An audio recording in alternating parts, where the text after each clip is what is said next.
नमस्कार, सत श्री अकाल, राम राम सा, खमागणी, वणक्कम, प्रणाम। आप सभी का ऑल्टरनेट मीडिया में फिर से स्वागत है। मैं आपकी होस्ट गायत्री देवी।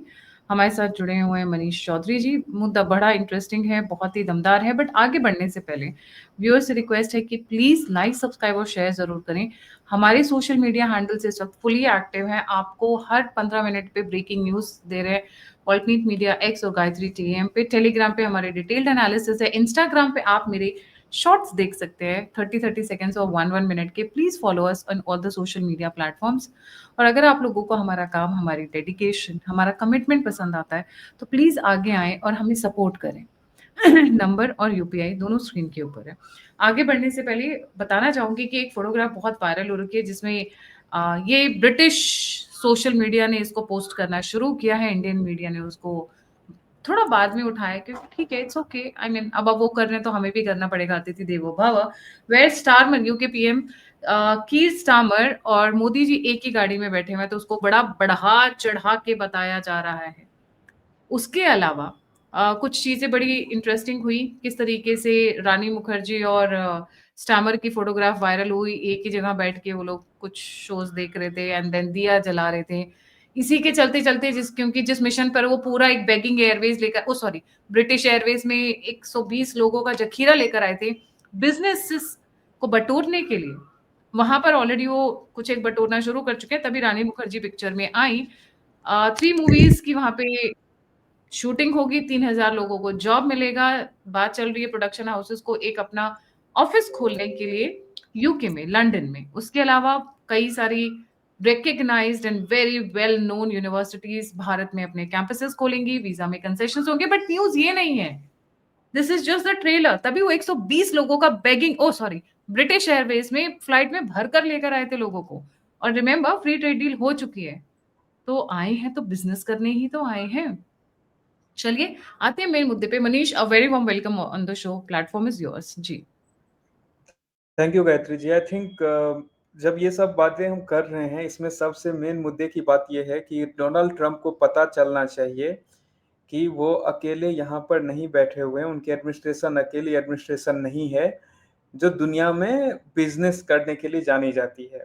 अगर जहाँ पे बिजनेस, अगर कोई देश जिसके पास पोटेंशियल है, जिसके पास इनर्जी है, मैं इनर्जी क्यों बोल रहा हूँ उस पर भी मैं आता हूँ, ये मैं ऑयल और इसकी बात नहीं कर रहा हूँ, ये हमारा जो यूथ इनर्जी है, जो ह्यूमन रिसोर्स है, जिसके पास वो है, जहाँ इनोवेशन है, जहाँ टेक्नोलॉजी है, उस देश से आप सिर्फ अकेले नहीं है जो डील करना चाहते हैं, बहुत सारे लोग लाइन में लगे हुए हैं।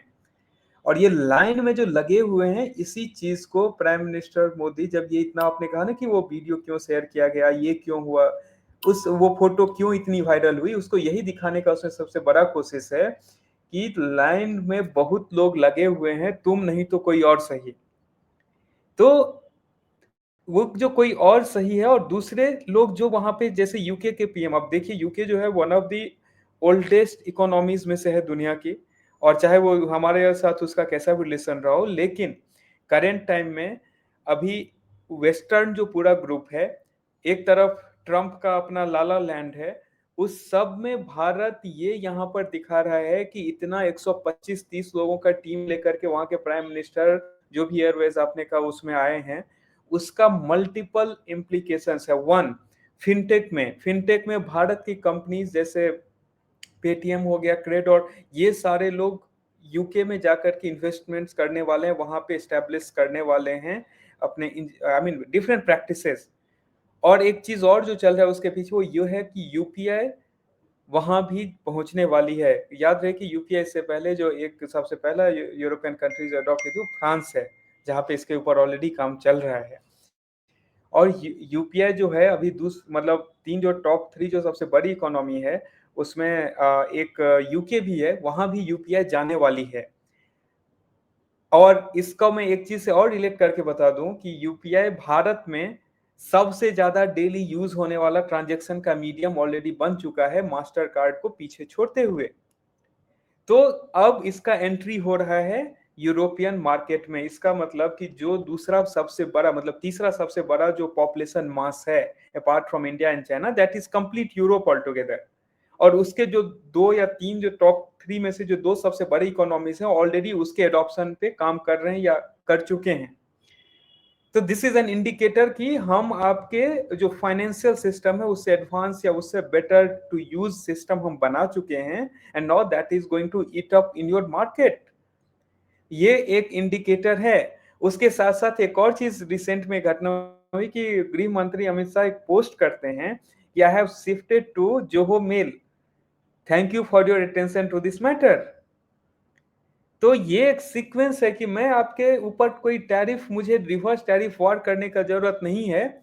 हमारे अंदर खुद का मार्केट इतना बड़ा है और हमारा खुद का पोटेंशियल अभी वैसा बना हुआ है। साथ में इनोवेशन में हम we are not there but we are progressively going very fast there कि हम आपके अलग अलग तरीके से हम आपको वैसा ही हर्ट कर सकते हैं।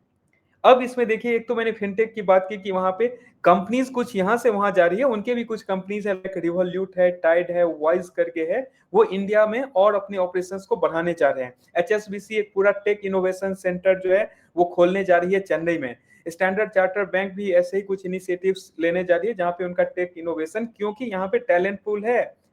एंड दिस इज द, मैं जब चीपेस्ट टैलेंट बोल रहा हूँ not in terms of quality और and all, I am telling this कि यहाँ पे उस लेवल पे अवेलेबल है, you can deploy much more people and do things faster. यहाँ पे ऐसे नहीं कि वो 4 बजे उठ के निकल जाएंगे। यहाँ पे मैं, बहुत सारे लोग इसमें कमेंट करेंगे कि आप गलत वर्क कल्चर, नहीं, यहाँ पे people are hungry to innovate to work, और वो ऑप्शन अवेलेबल है जिसको आप नहीं तो कोई और सही वो आकर के इसको यूटिलाइज करेगा। और अगर देखिए उसके साथ साथ जो यूके का जैसा सिनेरियो, उसमें वो इसलिए आपने जो भी एयरवेज का नाम कहा, वो एयरवेज इसलिए है क्योंकि उनके पास भी जैसे उनके देश अपने डोमेस्टिक कंडीशंस हैं, बहुत सारे इन्वेस्टमेंट्स क्रिएट नहीं हो रहे हैं वहां पर, या बहुत सारे जो ट्रेडिशनल उनके इन्वेस्टर्स हैं उनका मूड अपडेट नहीं है। तो वहां पर अभी एक नया जो पावर निकल करके आ रहा है दुनिया भर में, जिसका नाम है भारत, उसको अभी वो करने में लगे हुए हैं, क्योंकि यहाँ सिर्फ पैसे का पावर नहीं है, पैसा भी अवेलेबल है और साथ में यहाँ पे इनोवेशन भी है और टेक्नोलॉजी भी है। उसके साथ साथ गायत्री जी, जैसे आपने फिल्म की बात की, डेफिनेटली फिल्म तो पहले भी शूट होते रही है वहां पे जाकर के, लेकिन अभी वहां पर प्रोडक्शन हाउसेस खुलने वाले हैं। प्रोडक्शन हाउसेस जब खुलेंगे अगेन, अब यूके में भी जो उनका अनएम्प्लॉयमेंट एक बहुत बड़ा प्रॉब्लम है, तो वहां पे सारे लेवल पे जॉब्स क्रिएट होंगे, सारे लेवल पे जॉब्स क्रिएट होते हैं, क्योंकि वो एक ब्लू कॉलर व्हाइट कॉलर सारे जॉब्स। तो यहां पर एक्सपेक्टेड है कि यूके के अनएम्प्लॉयमेंट को जो इंडियन इन्वेस्टमेंट, जो ये ट्रेड एग्रीमेंट और ये सारा चीज हुआ है, it can, I mean actually help them to cut down उनका जितना टोटल अनएम्प्लॉयमेंट है उसका ये 20 से 30% तक को ये रिड्यूस कर सकता है। ये एक एस्टिमेटेड नंबर है उनके साइड से कि अगर हम इंडिया के साथ इस फ्री ट्रेड, नहीं तो सोचिए कि फ्री ट्रेड एग्रीमेंट हो चुका है, उसके बाद इतने बड़े जत्थे को लेकर के आना प्राइम मिनिस्टर को, ये इसका इंडिकेशन यही है कि आप वहां पर इसको फुल फ्लो में एक्टिवेट कीजिए, क्योंकि हम डेस्परेटली इसका वेट कर रहे हैं। और कहा जाता है कि यूरोप में जो यूके करती है उसको बाकी फॉलो करते हैं कि वो क्या कर रही है, और भारत उनके लिए हर एक तरीके से। अब इसमें गायत्री जी तीसरा बहुत महत्वपूर्ण बात आता है, वो है कि हमारा टोटल यूके इंडिया का जो ट्रेड अभी वॉल्यूम कितना है, हमारा वॉल्यूम है $57 बिलियन का, जिसमें लगभग लगभग यूके भारत में सारे, मतलब ये मैं डॉलर नहीं बोल रहा हूँ, सॉरी, पौंड का, डॉलर वाइज ये 56 होगा, पौंड वाइज ये कुछ 44-45 के होगा। तो 17.5 बिलियन पाउंड जो है वो भेजते हैं भारत में, और लगभग लगभग हम जो यूके जो भारत से इंपोर्ट करता है वो 26.6 है। इनका टारगेट है इसको डबल करना इन नेक्स्ट 5 ईयर। अगर इस चीज को आप नंबर वाइज रिवर्स कैलकुलेट करके देखेंगे, तो यूएस से जो हमारा ट्रेड होता है वो करीब करीब $100 बिलियन के आसपास है। और अगर जो भी वो टैरिफ एंड ऑल ये सारा काम कर रहे हैं, इसको अगर फास्ट ट्रैक किया गया, तो भारत ये देख रहा है कि हम कितना जल्दी टैरिफ वॉर को हम ऑफसेट कर सकें। ऑफसेट करने का मतलब है कि जो लॉस वहां से क्रिएट हो रहा है उस सारे को हम दूसरे जो हमारे एग्जिस्टिंग मार्केट्स हैं, या जहां पे हमने एफटीएस वगैरह साइन कर लिया है, वहां पे उसको रिडायरेक्ट कर दें। जैसे बहुत आया कि जेम्स, और जो आई मीन जी, वो जेम्स में बच्चों के खाने वाला नहीं बात कर रहा हूँ, जो वो हीरा जवाहरात होता है उसके जो एक्सपोर्ट होते थे उसमें बहुत बड़ा इंपैक्ट है। तो उस क्रय शक्ति का कौन सा देश है जहां पे भेजा जा सकता है, तो वो यूरोपियन मार्केट्स है, वो ऑस्ट्रेलिया, वहां पे एक मार्केट वो ऐसा क्रिएट हो रहा है। तो So डाइवर्सिटी को किया जाए। जी Gayatri ji. this is about investment, और अगर मैं इनके पाउंड्स में बात करूं तो pounds 3.6 billion UK investment in India, and ये लोग रिवर्स की बात कर रहे हैं, 0.1 billion Indian FDI into UK. ये दोनों तरफ से ये बात चल रही है। बट तो मेरा देखिए, ध्यान उस तरफ तो है ही, आपने टेक्नोलॉजी की बात की, इनोवेशन अलायंसेस की बात की। मेरा जो ध्यान आ रहा है that is towards the multi role missile. ये क्या है? 70 साल बाद मैंने सुना है कि भाई इस तरीके की कुछ चीजें हो रही हैं। 70 years almost equal to independence. देखिए इंडिया अभी एक तो है कि हम जो टेक्नोलॉजी मोस्टली हमारा जो भी डिफेंस टेक रहा है गायत्री जी, उसका फोकस रहा था कि हम रसिया से हम लेते रहे हैं। उसके बाद मिसाइल एक ऐसा टेक्नोलॉजी है जो भी हम खुद अंदर भी हमने बिल्ड किया है। उसके अलावा और बहुत सारा था। जब हम राफेल भी खरीद रहे थे तो उस टाइम में भी एक टाइफून था इनका जो कि कंसिडरेशन में था। उसके बाद यूएस का एक मतलब लॉकहीड मार्टिन का एक प्रोडक्ट था जो F-16 का ही एक वेरिएंट है जो स्पेसिफिकली इंडिया के लिए बिल्ड करने का उन्होंने किया था। और मिसाइल्स में जो है वो हम लोग यूज कर रहे हैं आइदर रशियन, इंडियन या फिर फ्रेंच मेड मिसाइल्स।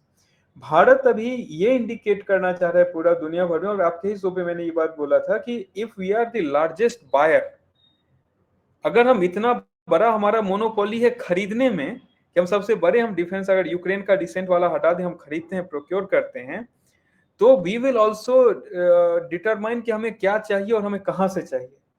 तो ये एक स्ट्रेटेजिक इंडिकेटिव मूव है कि ऐसा नहीं है भारत मिसाइल टेक्नोलॉजी में India is as good as any other country. Indicative move है कि मैं मिसाइल्स में वहां से ले रहा हूं, हो सकता है मुझे कभी जेट भी लेना पड़े तो जो यूके मेड है मैं वहां से भी खरीद सकता हूं, जबकि यूके फिफ्थ जनरेशन खरीदती है अमेरिका से।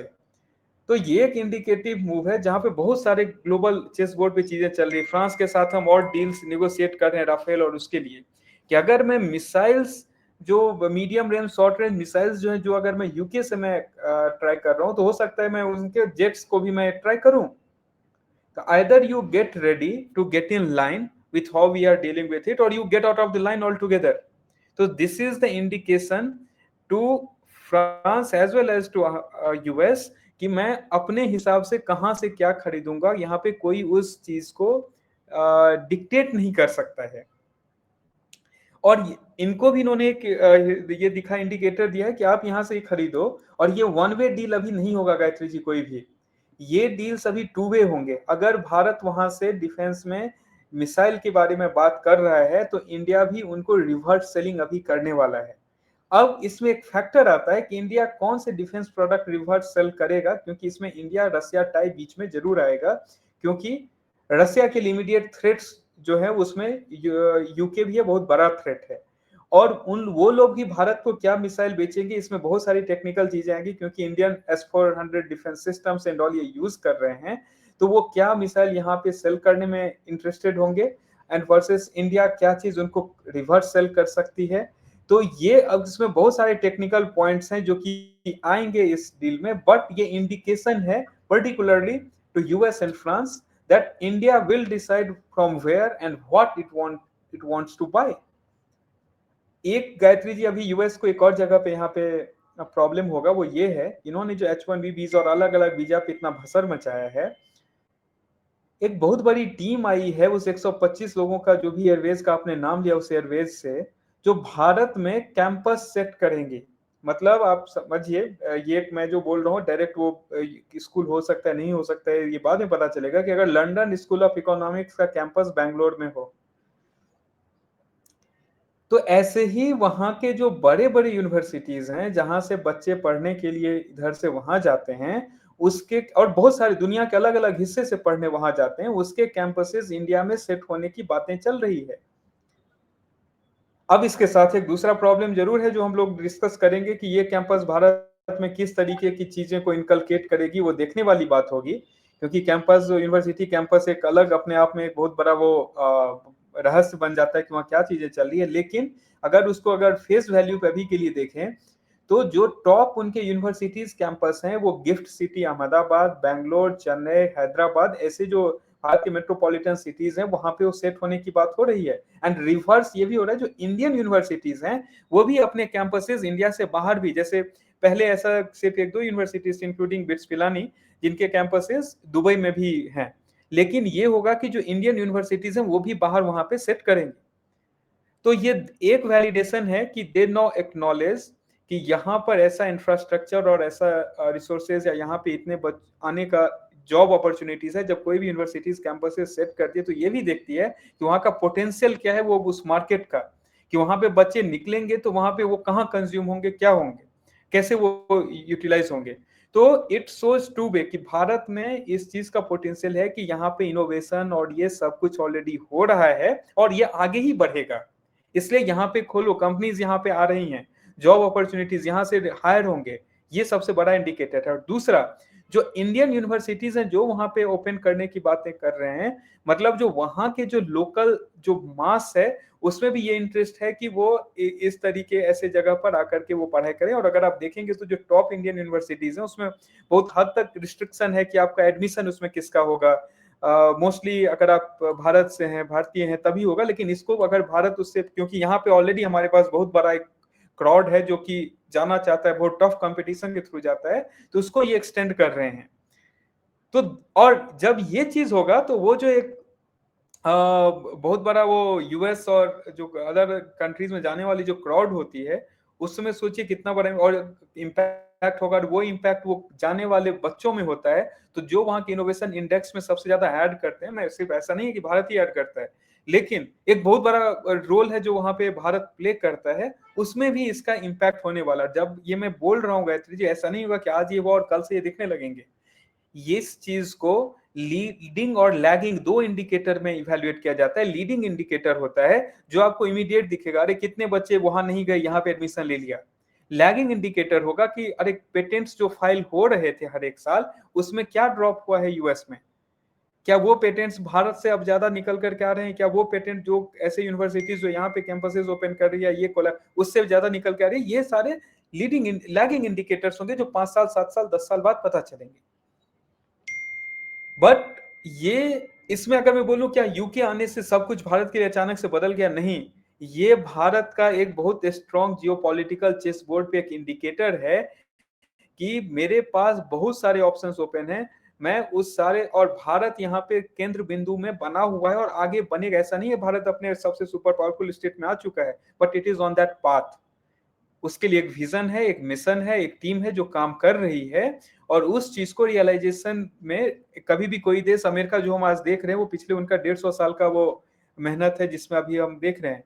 और भारत 300 400 साल 500 साल से लूटते हुए हालत में और पिछले 75 साल में खड़ा होने की कोशिश किया है। और उसमें भी पिछले 30-35 साल में कंसंट्रेटेड एफर्ट अलग अलग सरकार डाली है, और लास्ट 10 ईयर में एक इंटेंसिफाइड एफर्ट हुआ है। और यहाँ के लोग का भी सेल्फ रियलाइजेशन है उस चीज में कि अभी ऐसा हो रहा है, और उसी का ये इम्पैक्ट है। और इसमें आपको यूके अभी पहला दिखा है, मैं पहले आपके चैनल पे बोल रहा हूँ, इसमें आपको ऑस्ट्रेलिया लाइंड अप दिखेगा, इसमें आपको कनाडा भी दिखेगा, इसमें आपको जर्मनी भी दिखेगा। और ये आपके लाइन जितने भी बड़े डेवलप्ड इकोनॉमीज जिसको हम अभी तक बोलते आए हैं, वो सारे आपको इस लाइन में नेक्स्ट 1-1.5 ईयर में दिखेंगे। और तब जाकर के जो सबके ग्रैंड पेरेंट बने हुए हैं उनकी भी नींद खुलेगी। बिल्कुल सही। तो मोदी स्टार्मर डील्स, मोदी ने ये, मतलब I think this is Modi government ने ये चेस बोर्ड चला है। अब देखिए गायत्री जी, मैं आपको इसमें कट शॉर्ट कई कर रहा हूँ एक चीजें। चीज पे। अब देखिए इसमें पिछले 2 साल से प्राइम मिनिस्टर मोदी एआई के ऊपर कितनी बार बोल चुके हैं। उन्होंने कल भी बोला है एथिकल एआई कैसे बनेगा, उस चीज के ऊपर पे मैं, भारत लीड करेगा उस चीज को। एंड जब ये एआई का को चेयरिंग हुआ तो इसमें it was India with the France, जो आज से 25 साल पहले कोई नहीं सोच सकता था। मैं 10 साल पहले की बात कर रहा हूँ कि भारत एक जो इमर्जिंग टेक्नोलॉजी है उसके किसी कॉन्फ्रेंस में को चेयर होगा, लेकिन वो आज हो रहा है। This is the win for the will power, और जो विजन दिखाया है गवर्नमेंट ने, और जो इतना बड़ा टैलेंट पूल है वहां पे जो इस चीज पे काम कर रहा है, उसका भी रिकॉग्निशन वर्ल्ड वाइड। सिर्फ जो सेल्फ ईगो में बैठे हुए हैं उनको बस रियलाइज नहीं होगा, otherwise it's getting acknowledged. And मैं उसमें उस कम्युनिटी का मैं हिस्सा हूं, मैं उसमें बोल रहा हूं कि अभी भी we are working on to be there at par with the top innovation. We have not reach there but we are fast moving towards that. बिल्कुल सही। मोदी और स्टामर की जो मीट है उसको भारतीय मीडिया से ज्यादा ट्रंप की मीडिया कवर कर रही है। नाचने लगे वहाँ के इंटेलिजेंस ऑफिसर्स, वहाँ का जो बिजनेस कम्युनिटी है। लिटरली इस वक्त यूरोप और यूएस में एक ही बात चल रही है कि स्टैमर क्या क्या यहाँ से डील कर रहे हैं। मतलब आंखें फटी की फटी रह रही हैं कि पैसा कितना लेकर आ रहे हैं, एंड हमें भी लाइन में लगना है। We also want money. The Europe is in recession, stagnation rather. US की हालत आप सभी को पता है। सिविल राइट्स वहां पर हो सकते हैं अगले आने वाले 1 से 1.5 साल में, जो सिचुएशन वहां की डेवलप कर रही है। और मोदी और स्टैमर की जो मीट है, जो पिक्चर वायरल की जा रही है, ऑनेस्टली ये पिक्चर तो हमारे यहाँ पे स्टैमर की विजिट को उतना बड़ा विजिट नहीं माना जा रहा है, क्योंकि हम लोग पुतिन की बात करते हैं, हम शी जिनपिंग की बात करते हैं, हम ट्रंप की बात करते हैं। स्टैमर उस लीग से अभी बाहर है। नेतन्याहू की बात करते हैं, उस लीग से बाहर है। बट यूएस और यूरोप अगर इस चीज को हाईलाइट कर रहा है, इसका मतलब स्टैमर जी ने डील तो अच्छी मारी हुई है। इसका मतलब उनको भी अपने लिए अपॉर्चुनिटीज नजर आ रही हैं। Wait and watch, stay tune to the alternate media. Detail सारी हम यहाँ शेयर करते रहेंगे। But for now I am waiting for the UPI to enter United Kingdom. The Great Britain तो रहा नहीं, जो भी स्मॉल ब्रिटेन है वहीं से। Thank you so much Manish. आप कुछ ऐड करना चाहेंगे? डन जी। इसमें आई थिंक गायत्री जी, मुझे लग रहा है कि जो लोग इस पूरे मतलब टैरिफ वॉर या जियो पॉलिटिक्स को देख रहे हैं, जितनी मेरी समझ है इसमें एक ही चीज है कि आप अपने पोटेंशियल को सबसे पहले रियलाइज, जब हनुमान जी जो वो उनको लंका जाना था, तो उनका हनुमान जी का सबसे बड़ा उनका प्रॉब्लम क्या था कि वो उनको बचपन में ही श्राप दे दिया गया था। वो इतने परेशान करते थे ऋषि मुनि को जब वो छोटे थे कि तुम अपना वो जो है हमेशा काबिलियत भूल जाओगे, तुम्हें याद नहीं रहेगा कि तुम किस चीज के तुम काबिल हो, तुम्हें किसी को याद दिलाना पड़ेगा। तो जब वो कूदना है तो कौन उस वो समुद्र को कूदेगा, तो उस चीज में फिर याद दिलाया गया कि अरे आप पवन पुत्र हनुमान है, आप चाहे तो एक छलांग में सातों योजन को आप नाप सकते हैं। तो भारत अपने उसी पोटेंशियल को रियलाइज कर रहा है, और उसी पोटेंशियल को रियलाइजेशन में what we need to do, जितने भी भारतीय हैं या जितने भी लोग हैं, we have to add to that. हमें उसमें हम every one of us has to contribute, और वो हमारे बदौलत ही वो पॉसिबल है। और उसको पॉजिटिवली हमें वो कंट्रीब्यूट करते रहना पड़ेगा। अननेसेसरी प्रोपेगेंडा ये सब की Gen Z this that is not for India. India is here to build. India यहाँ से और 1000 यूनिकॉर्न बनाने की काबिलियत रखता है। हमें उस चीज पे, और जब तक वो हम करते रहेंगे, और पिछले हमने सालों में किया है, दैट्स वाई ये सारी चीजें हो रही है कि एक टाइम की जिसके राज्य में कभी सूर्यास्त नहीं होता था, आज वो सबसे बड़ा ग्रुप लेकर के आए हैं हमसे ट्रेड डील के लिए। So this is the realisation what potential we pose, और वो अभी शायद हमें याद आ रहा है, और हम भी लंका कूदेंगे। बिल्कुल सही। Thank you so much Manish ji for joining. जाने से पहले सभी व्यूअर्स से रिक्वेस्ट है, please don't forget to like, subscribe and share the alternate media. अगर आप कंट्रीब्यूट करना चाहते हैं तो नंबर और यूपीआई स्क्रीन के ऊपर है, but please follow us on the social media platforms, Twitter, x, जो भी आप कहें, टेलीग्राम एंड इंस्टा। सभी लिंक्स डिस्क्रिप्शन बॉक्स में है। Let's get together, let's be aware and let's spread the knowledge. इसी के साथ जय हिंद, जय श्री राम, हर हर महादेव।